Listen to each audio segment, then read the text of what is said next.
Early in the morning, Murchik woke up, stretched his tiny yellow paws, and looked out the window.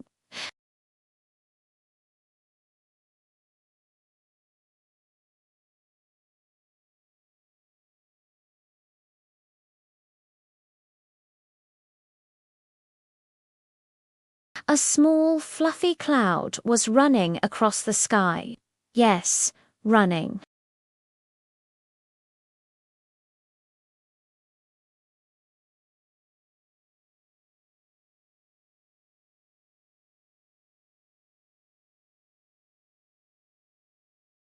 Murchik, being a very curious kitten, couldn't just let this go.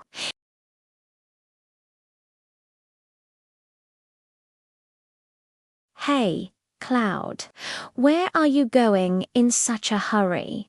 he shouted.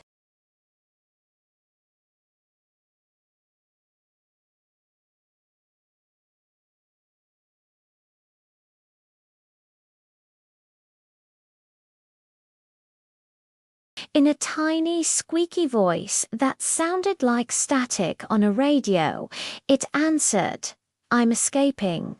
I have to get away." Murchik's own eyes widened. Escaping? From what? The sky seemed perfectly peaceful. "Escaping from who?" he asked, tilting his head. The cloud floated a little closer, glancing nervously over its shoulder from the Wind Guardian. "He wants to lock me in the sky jar," it whispered dramatically. "A sky jar," Murchik exclaimed. That sounded terrible.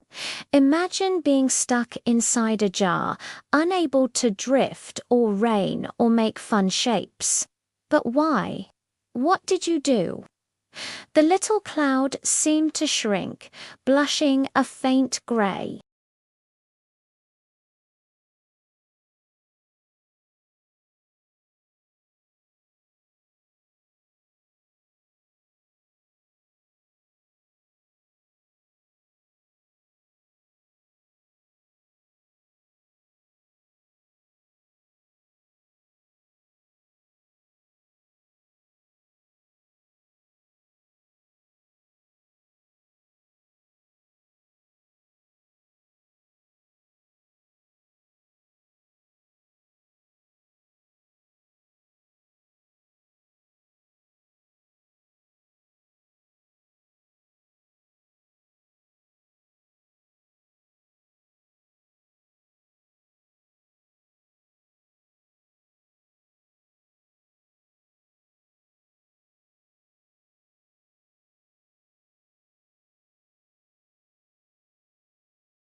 His eyes were like two small tornadoes, and his voice was a deep rumble.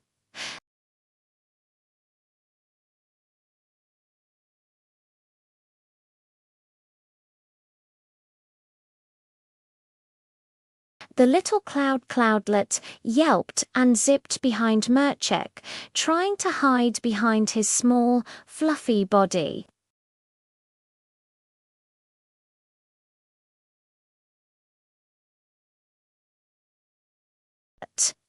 Murchik looked at the terrified little cloud, then at the big, blustery Wind Guardian.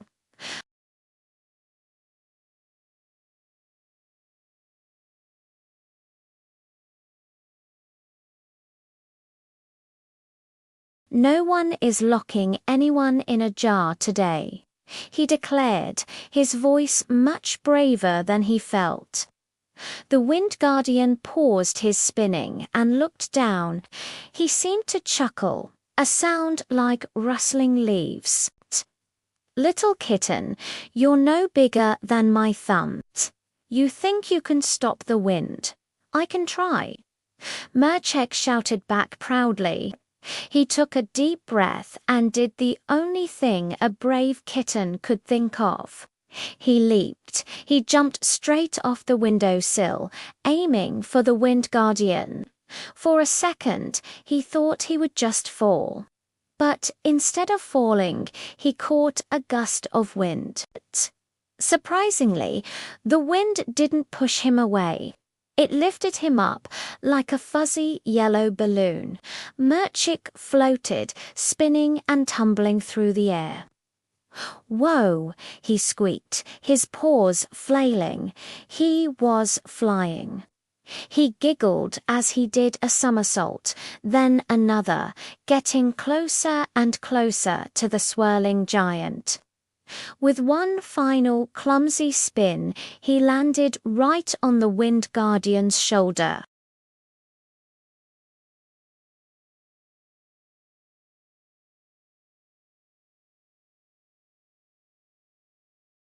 "I'm getting dizzy," the Guardian shouted, wobbling. "Get off! You're tickling my ear vortex." Murchik held on tight. He reached out a tiny paw and grabbed one of the Guardian's windswell mustaches. He gave it a gentle tug. The Wind Guardian froze completely. "Ow, my mustache." Okay, fine. You win. "No jar, no sky jar," he conceded, his booming voice suddenly much quieter. "But only if this little troublemaker apologizes for the rainbow incident."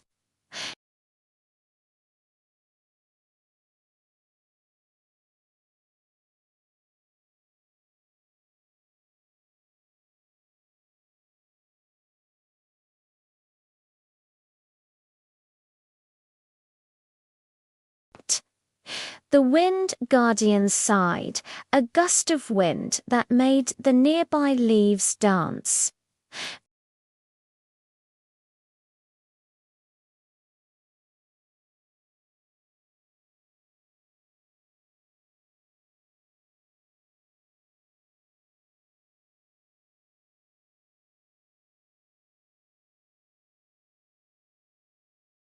Murchik smiled proudly from his perch on the Guardian's shoulder. "See, no jar needed, friendship, and a little bit of talking work much better." The Wind Guardian and Cloudlet both nodded in agreement. The big windy fellow gently lowered Murchik back to his windowsill. Murchik, Cloudlet whispered, floating right up to his face. "You're my hero. You saved me from a life of glassy boredom. How can I ever repay you? Want a ride home?" Murchik's eyes sparkled. A ride on a cloud. That was even better than chasing laser pointers. "Yes, please." And so Murchik climbed aboard the soft, bouncy cloud. He flew home on the back of the very same cloud that once sneezed a rainbow upside down. As they floated gently above the houses and trees, Murchik hugged Cloudlet. The cloud felt cool and slightly damp, like morning mist. "What a weird, wonderful day," he murmured, purring loudly, and the little cloud, no longer running, happily agreed. It was a much better day for floating. Thank you so much for watching this little adventure. If you enjoyed Murchik's story, don't forget to like, subscribe, and hit that notification bell for more magical tales. See you next time.